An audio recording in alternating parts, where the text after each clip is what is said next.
ہندوستان میں ابن بطوطہ لکھتے ہیں کہ یہاں دریا کنارے ایک وقت ایسا بھی آیا کہ ہندو متاثر ہوئے تو کچھ مسلمان بھی متاثر ہو گئے. کہنے لگے دریا کے کنارے سال کی جو آخری تاریخ ہوتی ہے نا، آخری تاریخ سمجھ لیں 29 ذی الحج، سال کے آخر پہ نا شیطان آتا ہے، ایک بت خانہ اس میں شیطان آتا ہے اور شیطان آ کے اس بت خانے پہ قبضہ کرتا ہے. تو اگر وہاں ایک کنواری لڑکی نہ بٹھائی جائے تو وہ سارے ملک پہ قبضہ کر لے گا اور سب کو مار ڈالے گا. لہذا ایک لڑکی کی بلی چڑھائی جائے گی، اس کو بٹھایا جائے گا بت خانے میں رات کو. کنواری لڑکی ساری رات وہاں بیٹھے گی، صبح جب لینے جاتے تو لڑکی مری ہوتی. شیطان آیا ہے تو اس کو نہ یہ دینی ہے تو تب اس نے جان چھوڑ. یہ رسم تھی. میں اکثر کہتا ہوں ہمارے تو جو دروازے پہ بھیک لینے آتا ہے وہ بھی قسمت کا حال بتاتا ہے. جس کی اپنی قسمت خراب ہے کہ مانگتا پھر اپنی قسمت کا یہ حال ہے کہ در در کا بھکاری ہے، قسمت کی حال بتاتا ہے. اور کئی دفعہ سونا بھی ڈبل کر دیتے ہیں. وہ پتہ تب چلتا ہے جب سنگل بھی غائب ہو جاتا ہے. خدا کا خوف کریں، یہ قسمت کا حال بتائے گا جو روٹیاں مانگتا ہے.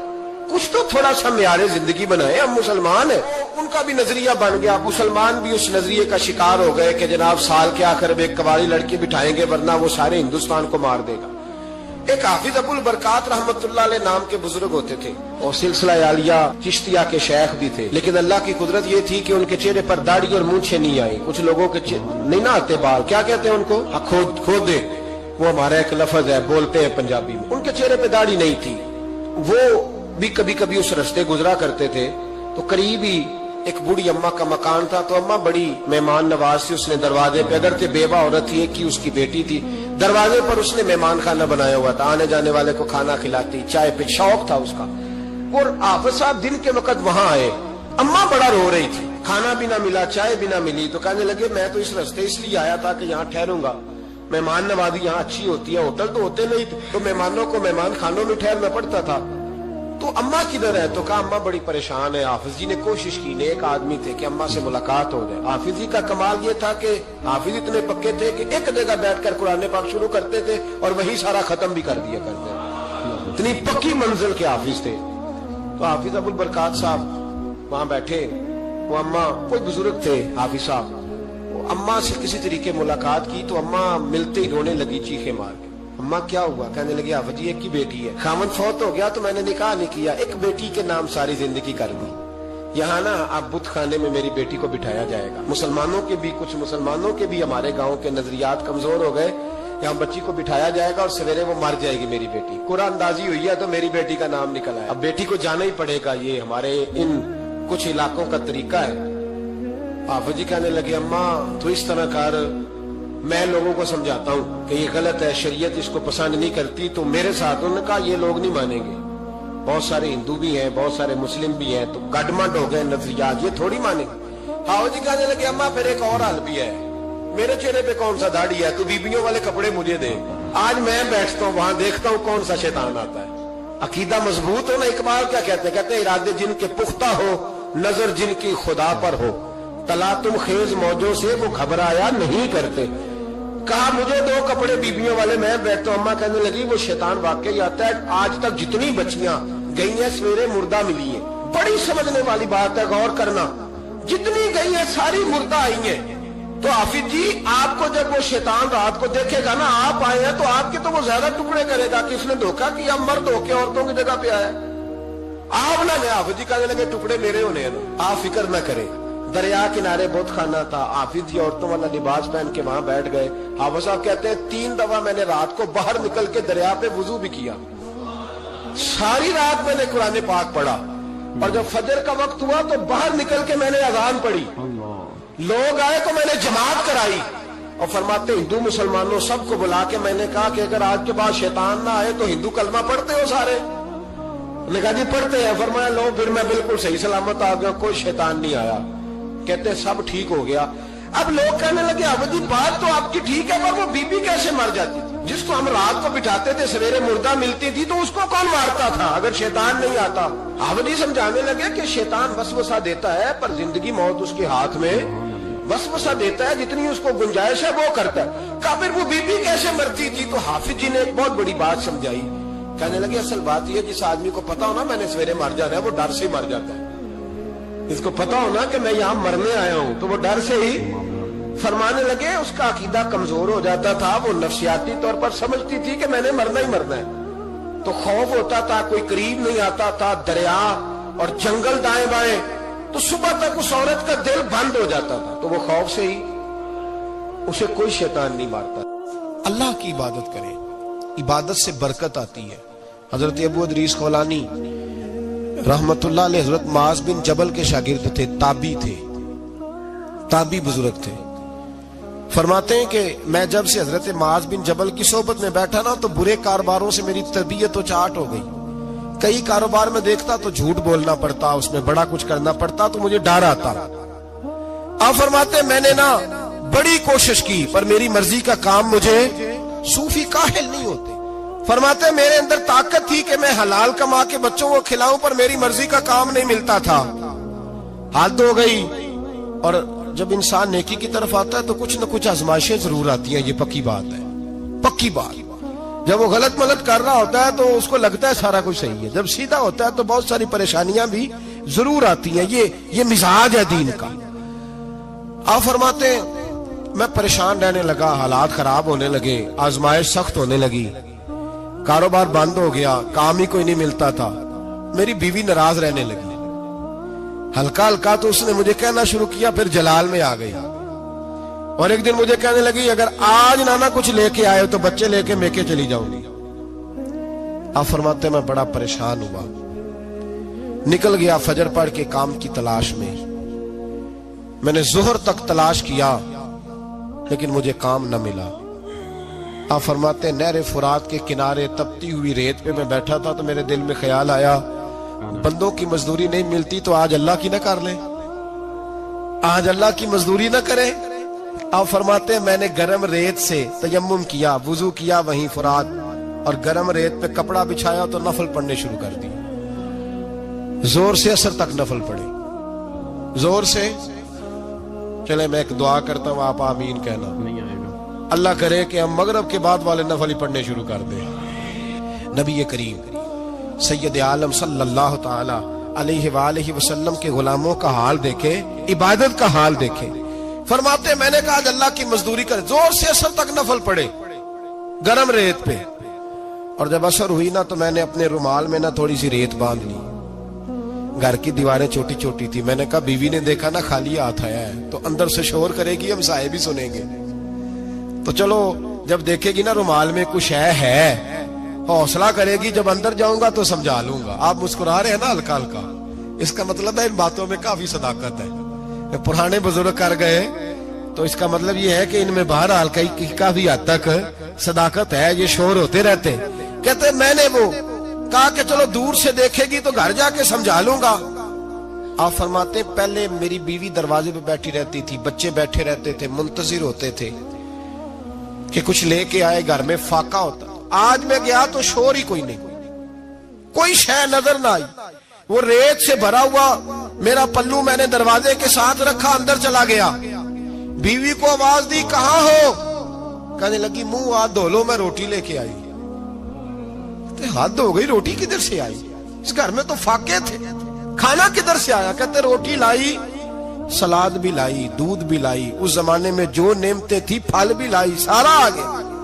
میں نے گھور کے دیکھا, میں نے کہا کدھر سے آیا یہ سارا کچھ؟ کہاں ہے بچے؟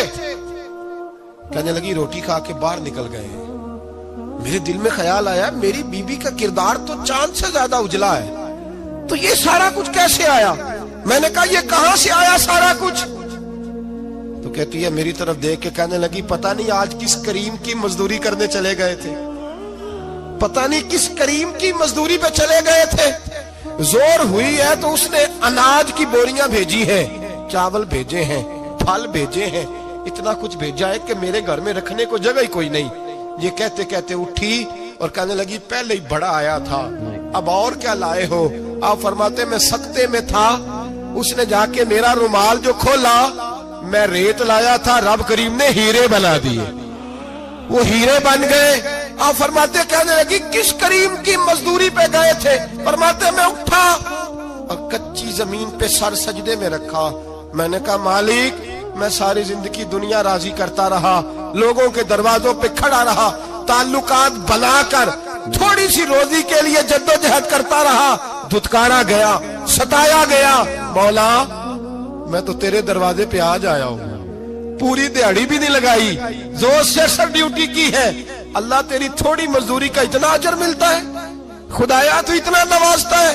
فرمایا اللہ میں محنت بھی کروں گا, کام بھی کروں گا, لیکن دنیا کی مزدوری تھوڑی کروں گا, مالک تیری عبادت زیادہ کروں گا. بھائی یاد رکھو, ہم ساری زندگی لوگ قبروں میں چلے گئے, مسجد نہیں آئے, قبروں میں الہاکم التکاثر حتی زرتم المقابر, قبر میں جانے کا ٹائم آیا, لوگوں کی نمازیں پڑھ دی گئیں, پر لوگوں نے نمازیں شروع نہیں کی, نمازیں پڑھ دی.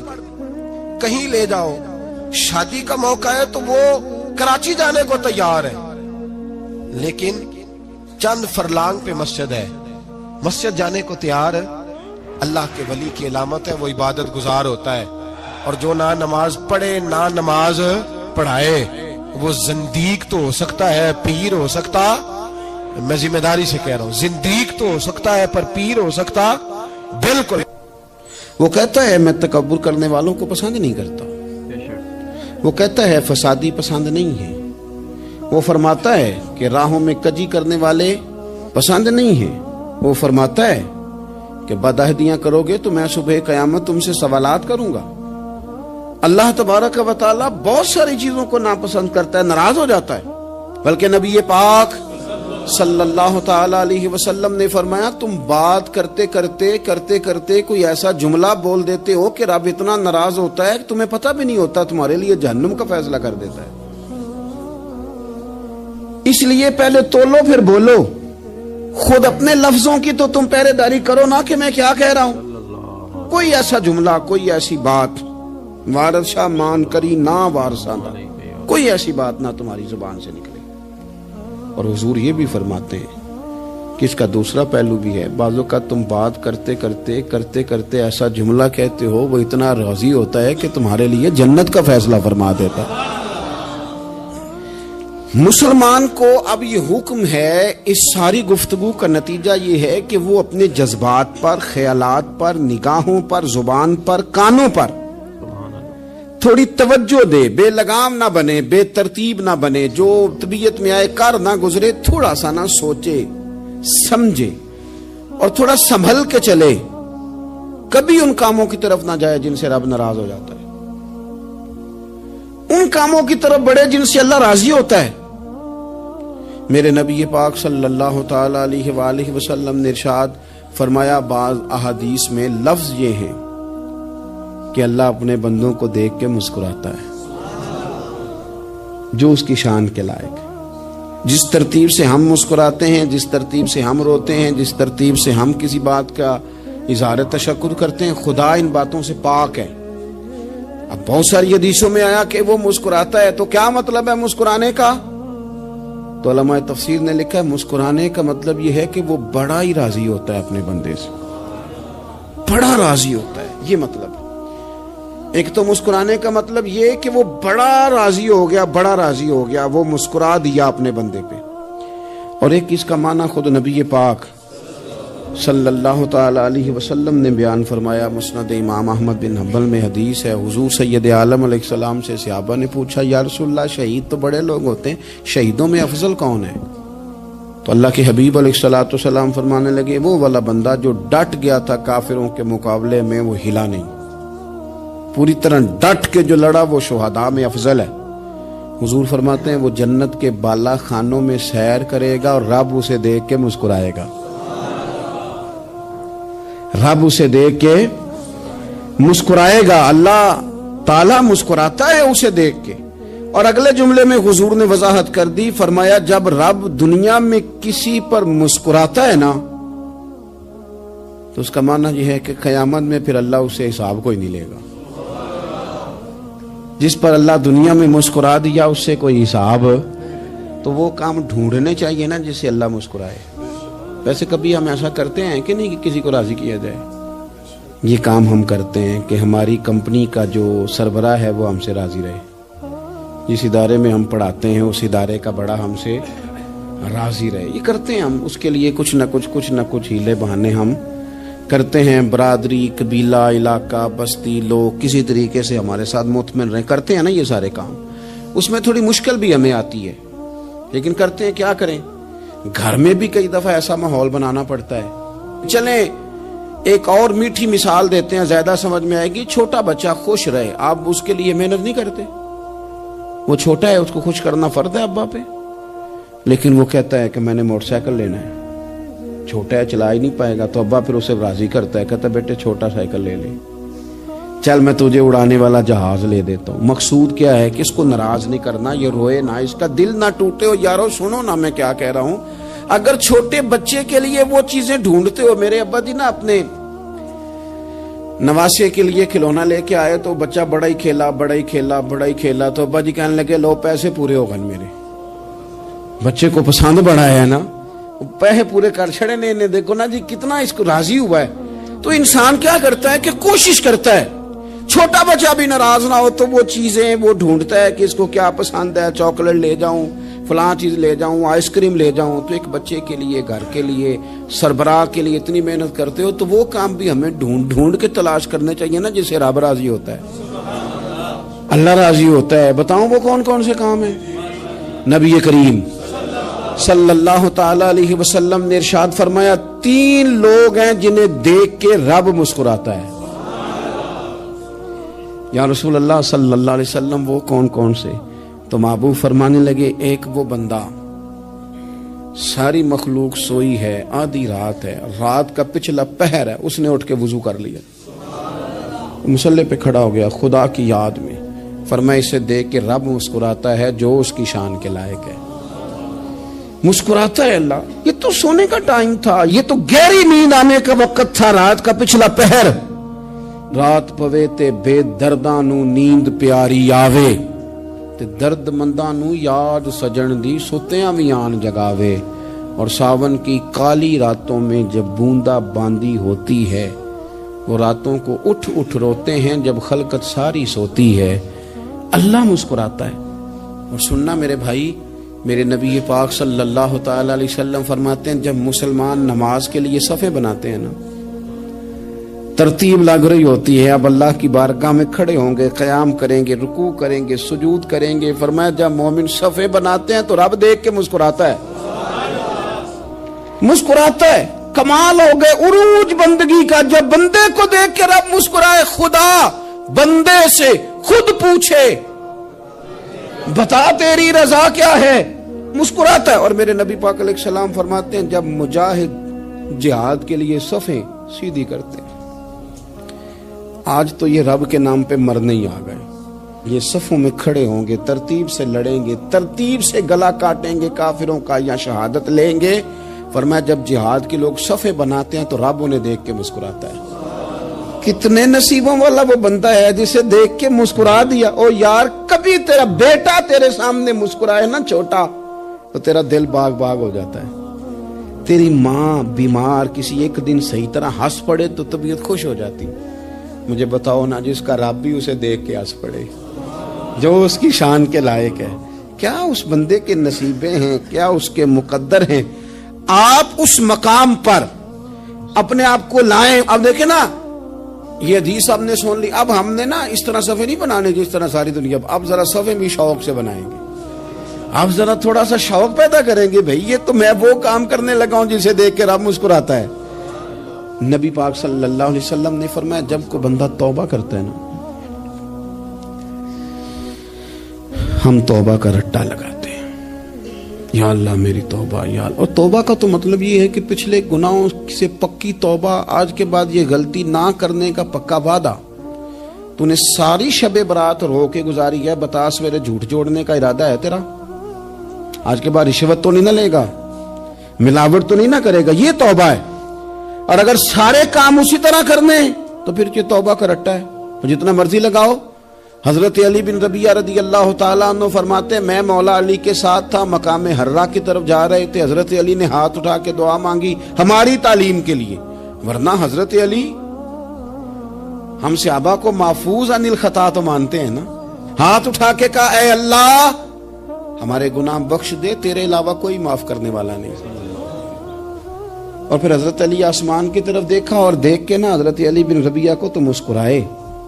حضرت علی بن ربیعہ کہنے لگے حضور مسکرائے کیوں ہو؟ فرمانے لگے ایک دن میں حضور کے ساتھ اسی طرح آیا تھا, اسی طرح حضور نے دعا فرمائی تھی ہماری تعلیم کے لیے، اور پھر حضور مجھے دیکھ کے مسکرائے تھے اور فرمایا جب کوئی بندہ رب کی بارگاہ میں اس طرح استغفار کرتا ہے تو رب مسکراتا ہے اور مسکرا کے فرماتا دیکھ لو میرے بندوں کو پتا ہے کہ میرے علاوہ معاف کرنے والا کوئی نہیں، انہیں پتا ہے، تم اس کی بارگاہ میں رجوع تو لاؤ، آؤ تو صحیح دو آنسو لے کر۔ اقبال کہتے ہیں کہ موتی سمجھ کے شان کریمی نے چن لیا، قطرے دو گرے میرے ار کے انفال کے، دو میں نے آنسو بہائے تھے تو اس کے کرم نے تو موتی سمجھ کے چن لیے۔ سنو نا حضور اس استغفار کو اللہ کو یار رات کو توبہ کر کے سونا چاہیے ہمیں۔ کچھ غلطیاں ہم کرنا نہیں چاہتے پر ہم سے ہو جاتی ہیں، کچھ دل ہم توڑنا نہیں چاہتے پر وہ ٹوٹ جاتے ہیں، ہماری مجبوری ہوتی ہے ٹوٹ جاتے ہیں۔ رات کو اس کی بارگاہ میں ہاتھ باندھ کے کشکول طلب دراز کر کے خوب استغفار پڑھنا چاہیے کہ مالک بندے ہیں نا کیا کریں، نفس کا ساتھ ہے، دنیا کا ساتھ ہے، خواہشات نفسانیہ، مالک معاف کر دے، درد سے توبہ، رسم نہ ہو، کہانی نہ ہو، لفظ نہ ہو، جملے نہ ہو، اور جناب ایسے لوگوں کے بیچ بڑے ہاتھ باندھ کے اور بڑا کوئی ضرورت نہیں، آپ اکیلے اپنی چارپائی پہ بستر کے اندر منہ دے کے بھی درد سے کہیں گے نا معاف کر دے تو وہ تو مہربانی بڑا ہے۔ میرے نبی پاک صلی اللہ علیہ وسلم مثال دیتے ہیں، فرمایا ایک آدمی صحرا میں جا رہا، صحابہ سے حضور خطاب کر رہے ہیں، فرمایا ایک آدمی صحرا میں جا رہا تھا، اس نے اپنی اونٹنی پہ کھانا پانی پیسے ہر چیز رکھی ہوئی تھی، صحرا تھا بہت بڑا، درمیان صحرا کے گیا تو تھوڑا سا سستانے کے لیے آرام کرنے کے لیے اونٹنی سے نیچے اترا، اب اس نے اونٹنی کی لگام اونٹنی کی نکیل اپنے سرہانے کے نیچے رکھی، ہاتھ کے ساتھ پکڑی اور سو گیا۔ تھوڑی ہی دیر کے بعد جب اس کی آنکھ کھلی تو دیکھا اونٹنی غائب ہے۔ صحرا میں وہ پیدل نہ آگے جا سکتا ہے نہ پیچھے جا سکتا ہے، نہ دائیں نہ بائیں، کھانے کو روٹی نہیں، پینے کو پانی کا قطرہ نہیں، تھوڑا ادھر بھاگا ادھر بھاگا، تھک گیا۔ کریم محبوب فرماتے ہیں وہ پوری طرح نڈھال ہو گیا اور مایوس ہو گیا، معاذ اللہ، مایوس ہو کے دوبارہ اسی جگہ آ کے لیٹ گیا جہاں پہلے لیٹا تھا، انتظار کرنے لگا کہ اب موت ہی آئے گی، آخری وقت ہے، نہ میں پیدل یہ صحرا کراس کر سکتا ہوں، نہ پیچھے جا سکتا ہوں، نہ کھانا ہے نہ پانی ہے، سوائے موت کے کوئی سہارا نہیں۔ حضور فرماتے ہیں وہ رستے میں دوبارہ لیٹ گیا، اچانک اس نے رخ بدلا تو اونٹنی سامنے کھڑی تھی۔ حضور نے صحابہ سے پوچھا بتاؤ نا اسے بھلا کتنی کو خوشی ہوگی؟ یا رسول اللہ جی سے نئی زندگی مل گئی ہے۔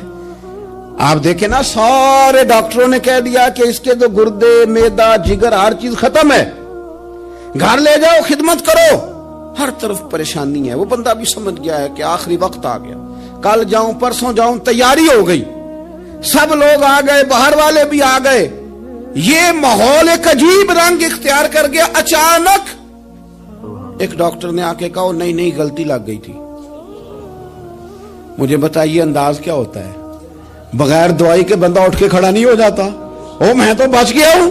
نبی پاک صلی اللہ علیہ وسلم فرمانے لگے اس کی اونٹنی مل گئی، بتاؤ بھلا اسے کتنی خوشی ہوگی؟ یا رسول اللہ وہ تو دوبارہ دنیا میں آ گیا۔ حضور فرمانے لگے اسے کچھ بھی خوشی نہیں ہوئی۔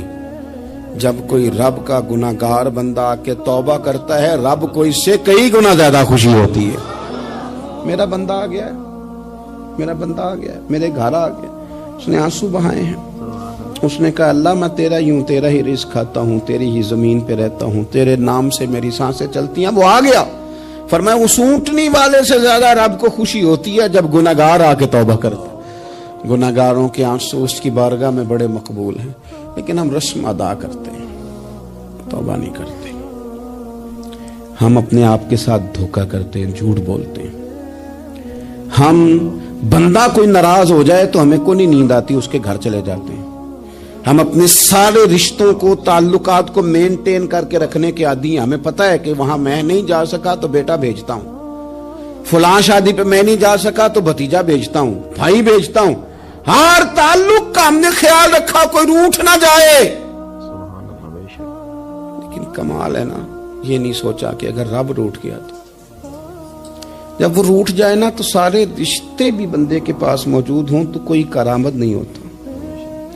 پھر کروڑوں روپیہ جیب میں ہوں تو ڈاکٹروں کی دوائیاں اثر نہیں کرتی۔ وہ روٹھ جائے تو پھر انسان اس طرح سے پھسلتا ہے کہ بڑے بڑے اس کے پاس دروازے ہوتے ہیں پر کسی جگہ اس کا ہاتھ نہیں لگتا. خدا را خیال کریں, دنیا روٹتی ہے تو روٹ جائے, رب رسول ناراض نہ ہونے پائیں, اس کا خیال کریں. حضور فرماتے ہیں وہ مسکراتا ہے, اسے خوشی ہوتی ہے جب کوئی اس کا بندہ اس کی طرف رجوع کرتا ہے. میرے عزیزو, رسول پاک صلی اللہ تعالی علیہ وسلم نے ان لوگوں کے تذکرے کیے جنہیں دیکھ کے رب مسکراتا ہے. ہم نہ گناہگاروں پر بھی فتویٰ دینے میں جلدی کرتے ہیں اور نیکی پر بشارت دینے میں بھی جلدی کرتے ہیں, حالانکہ یہ ہماری ذمہ داری نہیں. پتہ نہیں اللہ تعالیٰ کس کو کب توفیق توبہ دے کے اپنے قریب کر لے, لیکن بڑی جلدی ہے, بڑی جلدی فتویٰ دینے میں. اور یہ فتویٰ اب صرف مفتیوں کا نہیں رہ گیا, یہ میری طرح کے, آپ کی طرح کے ڈھیروں لوگ ہیں جنہوں نے جیبوں میں فتوے ڈالے ہوئے. بھئی آپ نے کیوں ذمہ داری لے لی ہے جنت میں داخل کرنے کی اور نکالنے کی؟ یہ تو میرے رب کریم کا کرم ہے, وہ جس کو چاہے جب چاہے جتنا چاہے عطا کرے. لیکن کچھ لوگ نا بڑے پکے ہو گئے ہیں کہ شاید جو میں سوچ رہا ہوں وہی درست ہے. کبھی کبھی کچھ چیزیں عجیب بھی ہوتی ہیں, لہذا خدا کی رحمت پر بھروسہ کر کے بات کرنی چاہیے, اپنی مرضی کے فتوے نہیں داغنے چاہیے. وہ دیکھو جی فلانا بندہ یوں کر رہا ہے, آپ کو پتہ ہی نہیں پوری بات کا, آپ کو علم ہی نہیں پوری بات کا. حضرت بہاءاللہ نقشبند بخاری رحمت اللہ علیہ فرماتے ہیں میں حج کرنے گیا تو وہاں میں نے ایک آدمی کو کروڑوں کا کاروبار کرتے دیکھا, تو میرے دل میں خیال ہے یہاں بھی اللہ اللہ کرنی چاہیے تھی, دنیا داری کر رہا ہے. لیکن فرماتے ہیں حج سے فارغ ہوئے تو میں نے دیکھا وہی بندہ سارا کچھ رب کی بارگاہ میں خیرات کر رہا ہے, اور سینکڑوں غریب حاجی ہیں جن کو پورے خرچے دے رہا ہے. تو میں نے وہی اپنی سوچ سے توبہ کی کہ میں کہاں تھا. بڑی جلدی کھڑے نہ ہو جائیں. حضرت حسن بصری رحمت اللہ تعالی علیہ ارشاد فرماتے ہیں کہ میں دریا کے کنارے گیا تو وہاں میں نے ایک شخص کو دیکھا, وہ اپنی ایک خاتون کی گود میں سر رکھ کے بیٹھا اور قریب ایک بوتل بھی پڑی ہے. میرے دل میں معاذ اللہ خیال آیا کہ دیکھو کس انداز میں ایک عورت کے ساتھ یہ ہے, اور پاس بوتل بھی پڑی ہے, جانے شراب ہے. کہتے میں سوچ ہی رہا تھا کہ اچانک ایک کشتی آ رہی تھی دریا میں, وہ ہچکو لے کھائے, کشتی میں 4-5 لوگ تھے, وہ دریا میں ڈوبنے لگے. وہ آدمی تیزی سے اٹھا, دریا میں چھلانگ لگائی, پہلے ایک کو نکالا, پھر دوسرا نکالا, پھر تیسرا نکالا, ایک بندہ رہ گیا. کہنے لگا حضور مجھے تو آپ نے گناہگار سمجھا ہے, میں تو بڑے غلط انداز میں یہاں بیٹھا ہوں, آپ نے جو سوچا چلیں گے چوتھا بندہ آپ نکالنا ہے, کرے نا یہ کام, کرے نا یہ کام. بڑے بھولے بھالے, بڑے اللہ والے, ریاض آپ کو بس ہم ہی جانتے ہیں, اتنی جلدی فتویٰ. حضرت حسن بصری فرماتے ہیں میں پشیمان ہوا, میں نے کہا مجھے تیرنا نہیں آتا, تو دیر نہ کر, چوتھا ڈوب نہ جائے. کرتے اس نے چھلانگ لگائی, چوتھا بھی نکال لایا, اور کہنے لگا حضرت آپ نے جلدی کی سوچنے میں, یہ بی بی میری ماں ہے اور یہ سرکے کی بوتل ہے. ہم ماں بیٹے کا یہ مشغلہ ہے کہ یہ وہ جگہ ہے جہاں آ کے لوگ مسافر اترتے ہیں, اور یہاں سے کسی کا گھر 100 میل ہے, کسی کا 200 میل ہے. ہم صبح سرکہ, کھجوریں, روٹیاں لے کے یہاں آتے ہیں, مسافروں کی نوکری کرتے ہیں, کوئی پریشان ہو تو مدد کرتے ہیں. حضرت خواجہ حسن بصری فرماتے ہیں میں نے معافی مانگی, ان سے بھی مانگی, رب سے بھی مانگی. انہوں نے مانگ لی نا, بزرگ تھے, پر ہم کو نہیں تیار مانگنے کو.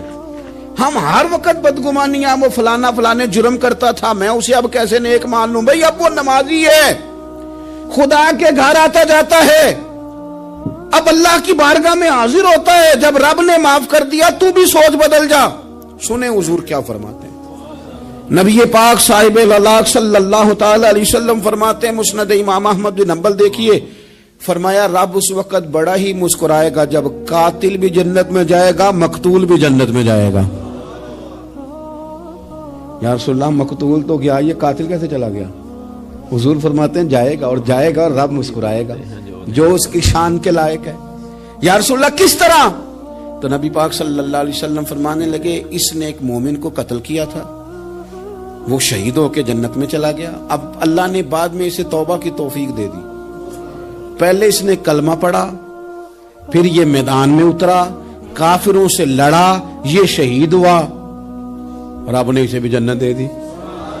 قاتل بھی جنت میں, مقتول بھی جنت میں. اور بات اتنی انوکھی ہے کہ رب دیکھ کے مسکرا رہا ہے جو اس کی شان کے لائق ہے. ہم جلدی میں ہیں, ہم انتظار نہیں کر رہے کہ شاید توبہ کر جائے, ہم انتظار نہیں کر رہے. لیکن میرے عزیز